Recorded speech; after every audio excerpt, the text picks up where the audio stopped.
Dr. Toni Bark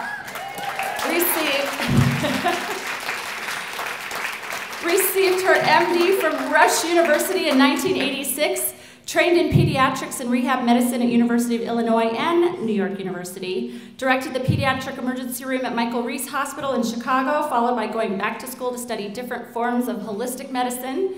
She's directed 2 different integrative medicine departments, kept a private practice, received her master's in medical disaster response, also worked in disaster response, and she's an adjunct professor at Boston University, a guest lecturer at the University of Chicago, a contributing author of University of Chicago textbooks on alternative medicine and the vaccine epidemic, co-producer of the documentary called Bought, and featured in the documentary Silent Epidemic, and she maintains a private practice, a family, and a positive mental attitude. Let's give it up for Dr. Toni Bark.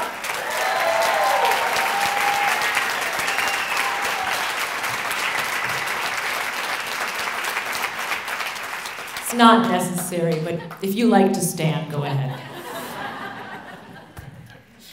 Take this out. Oh, I guess I'll have to lean over. All right, I'm really loud anyway, so I think a lot of you know my story. Are there a few of you, if you don't know my story or know how I came to this, raise your hand if you've never really heard me. Okay, so there's a few of you, and I'll do it really quickly. So, you know, I ran a PDR, trained in peds, around the same time the court was created, the Vaccine Compensation Program. Never heard about it. Ran a PDR, saw vaccine injury, didn't know about reporting it to VAERS, didn't know about the compensation program, was never talked about. I don't know anyone who knew about these things in the day. And it started the year I started training in pediatrics. But I do have to say that in the 80s, which does date me, don't do the math, you know, we did not vaccinate women that were about to be pregnant. We would ask them. Today, they're recommending vaccines for pregnant women without any safety studies. We didn't vaccinate preemies. We adjusted their age. We didn't give a day 1 of life vaccine. If a kid was sick, had a fever, or was fussy, we wouldn't vaccinate them. We only gave 14 shots up to the age of like 16. I mean, it was much different than today's milieu. Still, kids were injured. We were using the old DPT, which, as we know now, how many of you read about Peter Abe's recent publication that for every 1 child we save from DPRT, we kill 5 with the DPT? He's been studying it in Guinea-Bissau and parts of Africa. He worked for the WHO for decades. He's been studying this for decades. He's at a university in Europe, but basically in Guinea-Bissau. He and several other researchers studied this for years, tracked it over thousands and thousands of kids, and said that for every 1 child saved from DPRT, 5 die from other infections because their immunity is so altered from that shot. Yeah, I'm so sorry to hear that. I can't tell you. So that is and here we gave the DPT in this country, which was really what fueled the vaccine court, all the injury from the DPT, right?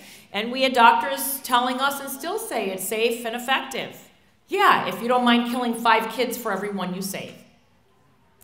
Jacob Pouliel, who I've been honored to befriend, who's chief of pediatrics in New Delhi at St. Elizabeth's, who's also on the Indian government committee for vaccine design, writes a blog, and in his blog, he writes for the pentavalent vaccine, which we're starting to use here. You know, you've got all these things in it. You know, chicken pox is added on to it. It could be 5 different antigens in there. That's what pentavalent means. That for every 325 lives saved, we've killed 3,250. So how can we justify this? Well, I can tell you that doctors don't know what's going on. They don't know the reality. The staffers, I just ran back from meeting with Jan Schakowsky's staffer, and she sat there with a blank face as I was explaining that there's no real risk studies, no safety studies. They're not using placebos. You know, if you look at the Prevnar study, they used an experimental meningitis C vaccine for the safety placebo, which had never been studied for safety. And then for the Prevnar 13, they used the original Prevnar, which of course had never been studied for safety. And I'm going on, and then she looks at me and she said, yeah, but you know, it's really a public health risk. I said, well, really? Because if you don't know the risk, how can you make a risk-benefit analysis? And she looked at me with a blank face, and I said, you can't. You can't make a risk-benefit analysis if you don't know the risk. You can't just blindly say, we need it for public health. We need it for public unhealth is what we need it for. That's really what's going on here. I don't believe that's what she thinks. I think that she has this blank wall, and like many people, they have made up their mind before they hear you because it's orthodoxy and it's an accepted factoid. It's not a fact, it's a factoid. It's just this thing that we pass on and on and on, and until you step away from the system and look at it for what it is, which now I look at the medical system and I think, oh my God, the scariest, most dangerous place you could ever be is in a hospital. Really. And I say this, and some doctors are so insulted when I say this, and I think they get so reactive because they know it's true. How could they not know it's true? So my journey, and I also have to bear in mind that it took me a long time to come completely to the other side. I mean, I knew vaccines were a risk for some kids, but I didn't know they were all BS.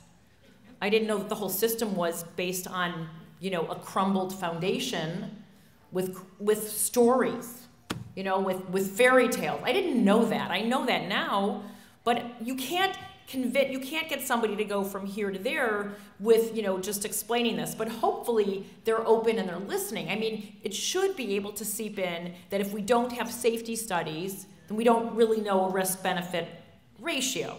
That should make sense to anyone who's had, I don't know, maybe high school level math.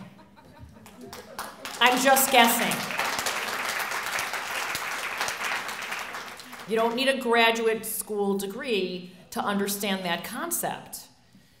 So, I have come to this side because I've evolved over on this side and I've done my research and I know how corrupt the whole system is, and I understand that pharma is there to make a lot of money and to keep people sick, and big food is involved and they're helping out as best they can. But I'm going to tell all of you, what can you do about this? And I said this in Atlanta. You got to take back your own health. So don't come here complaining with a soft drink in your hand. No, I'm serious. Don't come here complaining.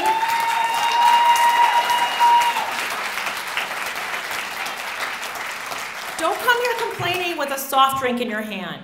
Don't say, well, I don't have time, so I'm picking up food at McDonald's for my kids. Everything prepared out there is with vegetable oils that have been doused in pesticides, whether they're genetically engineered or not. Soy, corn, and canola oil are poison. Please don't eat them. They're in everything pre-made and processed. Most restaurants use them. I mean, we have to do, what are we going to do from here? We all know how horrible it is. I can go on and on with these stories. And if you want to know, look up YouTube, look me up on Google. There's, 20 pages of me telling you these stories. I can repeat them, but what are we going to do? Buy organic. Well, so organic, and I have to tell you, carbohydrates are inflammatory. And I get these kids into ketosis, and their brains work better. Okay? And my adult patients, I get them into ketosis, and guess what? Their diabetes go away. And their doctor told them to do 20 units of carbs with every time they shoot their insulin. Okay? This is all wrong. What we're being told by our doctors is all wrong. But if we don't take our health into our own hands, this will continue to happen. It's only worse in the vaccine area because they're mandated. But it's going on in all aspects of our health. And so we have to be educated. We have to decide we're not going to give money to the companies that are in cahoots with big food, big pharma, and our regulatory agencies. Yeah.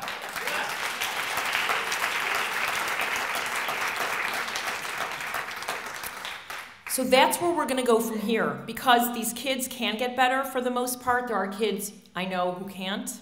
There are kids whose brains are so damaged that it's not going to happen.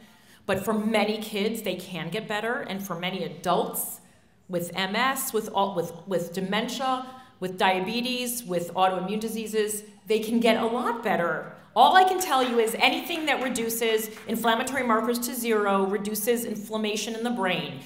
If you have to live in ketosis, you do it. I've been doing it for 3 years for fun. For fun. For the health of it. Okay? I'm not saying everyone has to do that, but there's options. It's not all just complaining and spinning our wheels. And I do think we're making strides and inroads. It's happening. But you know what? You got to take your health in your own hands, because ultimately you're the one that has to live with your health and your injury. Thank you.